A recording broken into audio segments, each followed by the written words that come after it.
कली उकारी दो हो मैरी राज रास दो।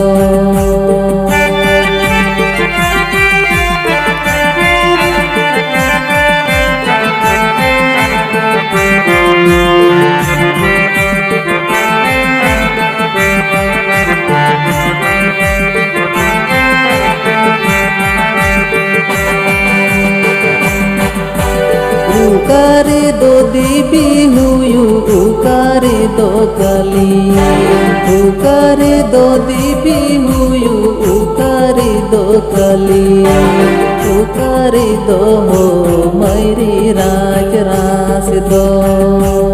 उकारी दो दीबी हुयू उकारी दो कली उकारी दो दीबी हुयू उकारी दो कली उकारी दो हो मैरी राज रास दो।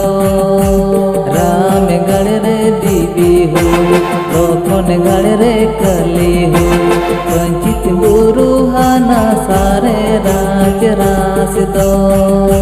राम गढ़ रे दीबी हो लखन गढ़ रे कली हो वंचित गुरु हाना सारे राज रास दो।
दीबी हुयू उकारी दो कली उकारी दो दीबी हुयू उकारी दो कली उकारी दो हो मैरी राज रास दो।